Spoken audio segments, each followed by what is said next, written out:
कोरोनाची एक अतिशय भयान अशी परिस्थिती आहे आणि ह्या वातावरणामध्ये सगळ्यांचीच अशी जबाबदारी ठरते की वातावरण अजून खराब होऊ नये. विशेषतः पत्रकारांची जास्त जबाबदारी आहे की तुम्ही जी काय वस्तुस्थिती ती लोकांसमोर मांडा, हे ठीक आहे एक वेळ, पण एखादी खोटी गोष्ट जेव्हा तुम्ही पसरवता आणि राजकारणाच्या नावाखाली इतर कुठल्या कारणाने किंवा एकूणच भीती ही सर्वसामान्यांच्या मध्ये कशी पसरेल आणि त्याला तुम्ही जेव्हा प्रोत्साहन देता एका अर्थाने किंवा त्या भीतीमध्ये वाढ होईल असं वागता आणि तेव्हा मग त्याच्यावरती आपल्याला आक्षेप घ्यावा लागतो.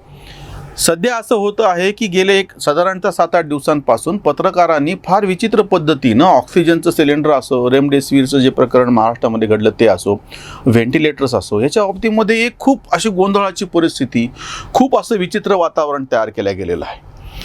म्हणजे वस्तुतः जे काही आहे किंवा ह्याच्यातले जे तज्ज्ञ सांगता आहे तो एक भाग झाला, तो त्यांनी सांगावा, त्याच्यात काही वाद नाही. जी काही भयान परिस्थिती आहे, जी काही आता परिस्थिती आणीबाणीची आलेली आरोग्य आणीबाणी आपण म्हणूया, त्याला तोंड दिलं पाहिजे, त्याच्यात काही वाद नाही.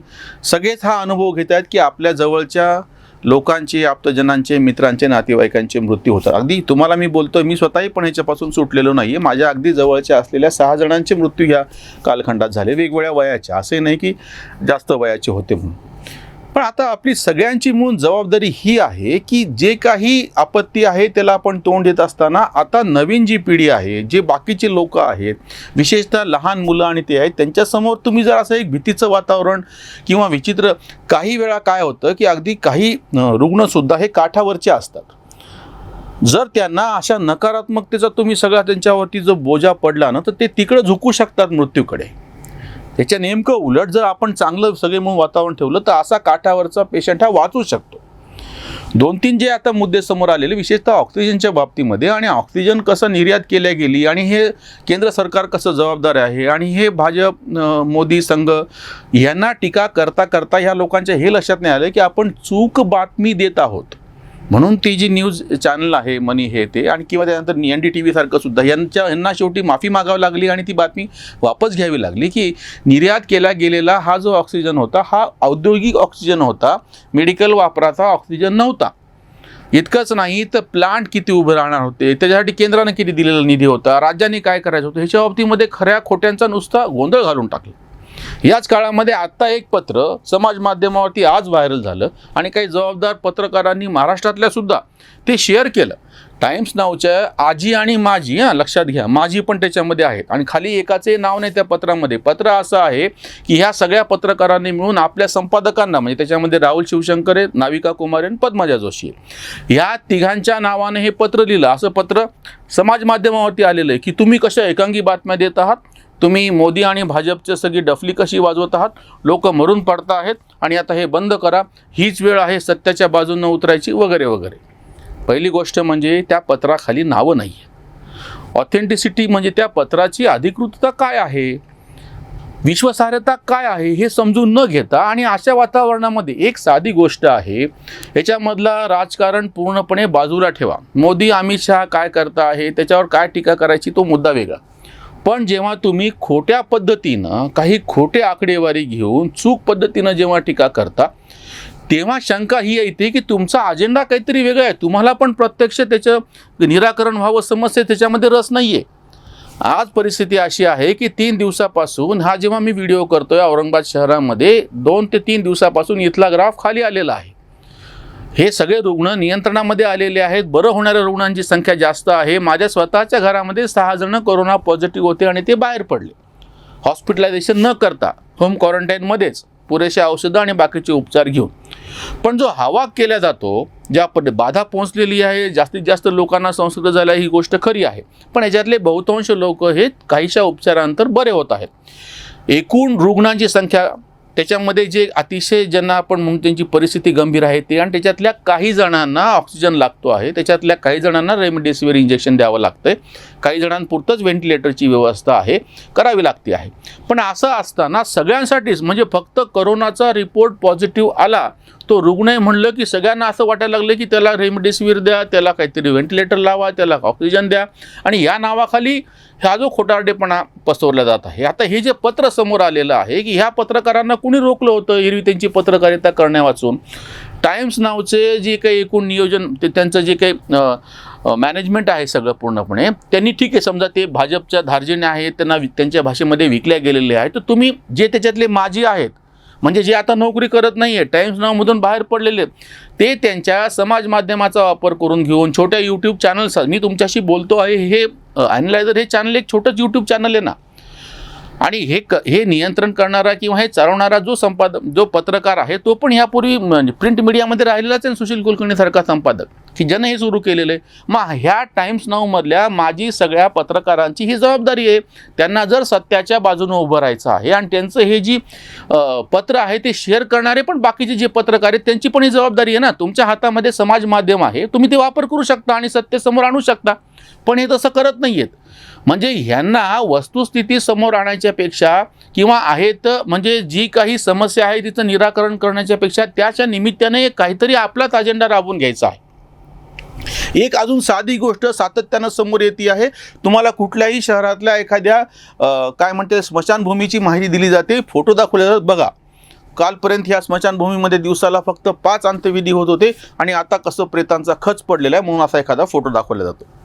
वस्तुस्थिती अशी आहे की आजूबाजूच्या गावांमध्ये छोट्या छोट्या गावांमध्ये आरोग्य सेवा पुरेशा नाही उपलब्ध, शासनाच्या असो की खाजगी असो, म्हणून कोणीही उठतो आणि तो रुग्ण मोठ्या शहरामध्ये येतो जवळपासच्या. त्यामुळे स्वाभाविकच दुर्दैवाने जर तो रुग्ण तिथे दगावला, पेशंट जर मेला तो, तर त्याचा मृत्यू झाल्याच्या नंतर एरवीच्या केसमध्ये असं होत होतं की हे सगळे मृत्यू झाल्याच्या नंतर ते शव घेऊन तो माणूस आपल्या गावाकडे त्याचे नातेवाईक घेऊन जायचे आणि त्याचा अंत्यविधी गावाकडे व्हायचा. काही ठिकाणी तर आपल्या शेतामध्येच करायची पद्धत आहे, शेतामधल्या एका कोपऱ्यामध्ये अंत्यविधी करतात आणि ज्या ठिकाणी अंत्यविधी झाला त्या ठिकाणी एक छोटीशी काहीतरी स्मृती स्थळासारखं करून ठेवतात किंवा स्त्री असेल तर तिच्या नावानं तुळशी वृंदावन करतात. पण आता काय झालेलं आहे कोरोनामुळं की ज्या ठिकाणी पेशंट गेलेला असेल त्याच ठिकाणी त्याचा अंत्यविधी होतो, म्हणजे एरवी तो अंत्यविधी गावाकडे झाला असता इथे होताना दिसतो आहे. म्हणून शहरामधल्या काही ठिकाणी तुम्हाला अंत्यविधींची संख्या वाढलेली दिसते, हे बरोबर आहे. पण तुम्ही त्याची बातमी कशी केली, म्हणजे बातमी खरी आहे पण त्याच्या मागचा तर्क खरा नाही आहे, हे लक्षातच घेतलं जात नाही आहे. किंवा काही जे रुग्ण आहेत ते वयोमानाप्रमाणे पण जात आहेत. कोरोना झाला ही गोष्ट खरी आहे, तो कोरोनाचा पेशंट आहे ह्याच्यात काही वाद नाही आहे, म्हणजे ही वस्तुस्थिती आहे, सत्य आहे, पण ते अर्धसत्य आहे. त्याला कुठल्या तरी रोगानं तो, माझ्याही नातेवाईकामध्ये असं झालेलं आहे की 8-9 वर्षापासून पलंगावर पडलेला जो रुग्ण होता आणि कोरोनाच्या काळामध्ये तो ताबडतोब गेला. आता त्याचं खापर तुम्ही काय म्हणून म्हणणार की या कोरोनामुळे गेला. म्हणजे हे जे एक वातावरण आणि वर्तमानपत्र त्याच्या बातम्या देतात, कोरोनामुळे प्रेतांचा कसा खच पडलेला आहे, अंत्यविधी कसे होत आहेत, म्हणून आपण ही नकारात्मकता का पसरवतो आहोत सगळे मिळून. ह्याच्यामधले बरं याही उपर जर तुम्हाला काही वस्तुस्थिती माहीत असेल तर तिथून समोर आणा. कोणासाठी? या क्षेत्रात काम करणारे जे लोक प्रत्यक्ष आहेत, अधिकारावरती बसलेले आहेत, त्याच्यानंतर जे सगळे कर्मचारी काम करत आहेत, आरोग्य विभागातले असो इतर असो, ह्या सगळ्यांच्या ते लक्षात आणून द्या, त्यांच्यावरती तो दबाव टाकून ते काम सोल्युशन करून घ्या.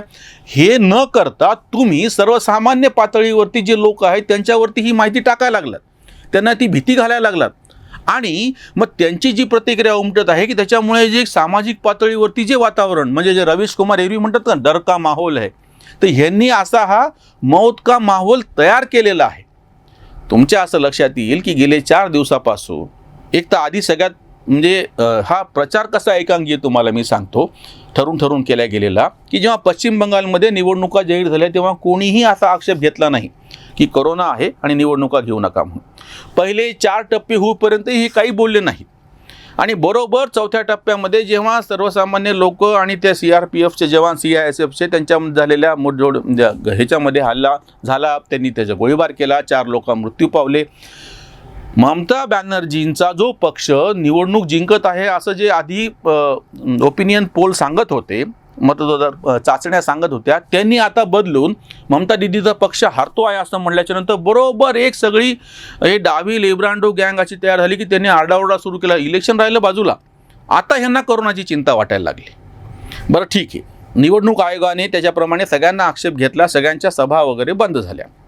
झालं याच पद्धतीनं कुंभमेळ्यामध्ये जेव्हा सुरुवातीला कुंभमेळ्याचं जेव्हा नियोजन झालं तेव्हा कोरोनाची दुसरी लाट आलेली नव्हती. ती चूक असेल बरोबर असेल आपण नंतर विचार करू.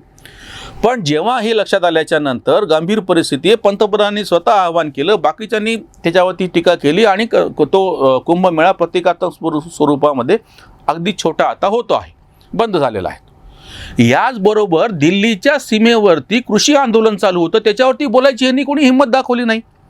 त्या ठिकाणी हजारो शेतकरी बसून आहेत आणि ते कोरोनाचा फैलाव त्यांच्यामुळे होऊ शकतो. जसं तुम्हाला बंगालातल्या सभेबद्दल वाटलं होतं, जसं तुम्हाला कुंभमेळ्याबद्दल वाटलं होतं, तीच परिस्थिती कृषी आंदोलनाची होती.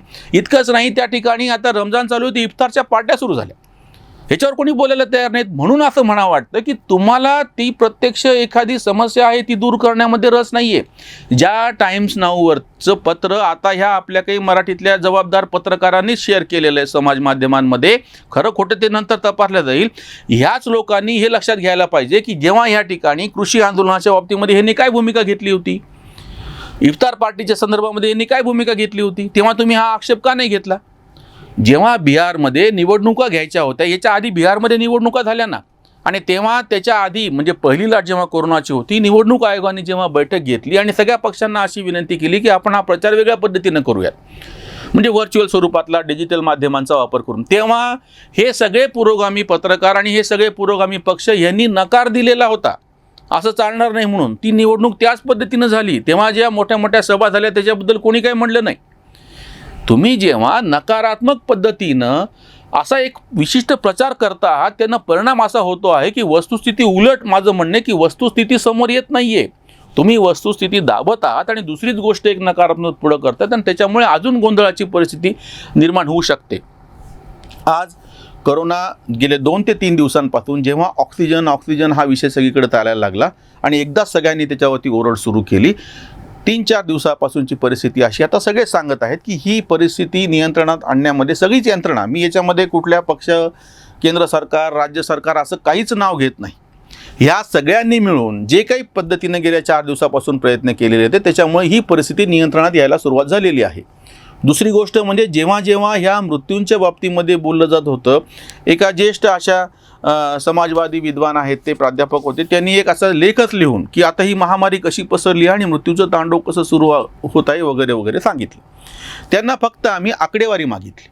ठीक आहे, तुम्ही म्हणता ना इतके मृत्यू होत आहेत, तर आपण जगाच्या पातळीवरती हे आपलं महाराष्ट्रात काय होतं आहे, कोणाचं सरकार आहे, दिल्लीला कोणाचं सरकार आहे, अहमदाबादला कोणाचं सरकार आहे, अजून कोणाचं सरकार आहे, पश्चिम बंगालमध्ये, थोडंसं बाजूला ठेवू, जगाच्या पातळीवरती मृत्यूदर काय आहे 2016, 17, 18, 19, 20 ह्या 5 वर्षाची आकडेवारी वर्ल्ड हेल्थ ऑर्गनायझेशननी उपलब्ध करून दिलेली आहे. त्याच्यामध्ये जो मृत्यूदर आहे जगातला तो बदल झालेला नाही, 7.21 काहीतरी मृत्यूदर आहे. मग तुम्ही कशाच्या आधारावरती हे वक्तव्य करतात की मृत्यूचं तांडव चालू आहे म्हणून? कोरोनाने मृत्यू झाले ही गोष्ट खरी आहे, पण त्याच काळामध्ये इतर कुठल्या कारणाने होत असणारे मृत्यू हे झालेले नाही आहे. म्हणून जगाच्या पातळीवरचा जर तुम्ही विचार केला तर मृत्यू दरामध्ये 2020 पर्यंतच्या आकड्यामध्ये फरक पडलेला नाही. म्हणजे 2016, 17, 18, 19 हे 4 वर्ष नॉन कोविडचे आणि 20 मध्ये सगळ्या जगभरामध्ये कोविडचं थैमान चालू असताना सुद्धा आकडा तोच आहे.